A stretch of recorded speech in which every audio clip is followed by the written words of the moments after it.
পুরা গলগলা পাকা পুরা গলগলা পাকা ই করো চিপো আমি সবকিছু দাম মাহুম মাইকা সব মিলা কাম দেহ সকাল সকাল কত টাকা খরচ হয় মাইকে একটা বিস্কুট লাল চা দিয়ে খায়া দুপুরে ভাত খাই ডাইরেক্ট আর আমরা কত খরচ করি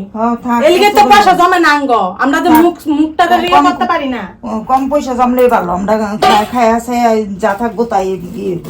খাই খাই লুম খাই মুরু কদিন আর বাঁচবো মানুষেরা দেখি একটা বিস্কুট দিয়ে দিন পাকেরা দেয় আর আম জাম কত কিছু কাঁঠাল বাদ দিছি খাই আছে কামাই জি বাস লইব জামাই পয়সা রাখতে লাগে খালি খাইলে হয় না বুঝছো না পয়সা রাখতে লাগে তোমার দেয়া দেখে খরচ করতে হয় তোমার ফুলা এলিকা কেন সমানে খরচ করে থয়ে দাও একটু রাখতেও লাগে হ্যাঁ হইব মুশকিল মুশকিল দেখতে লাগে এই যে আমার খাইতেছি পরে কালকে পারলে কিছু থাকতো না না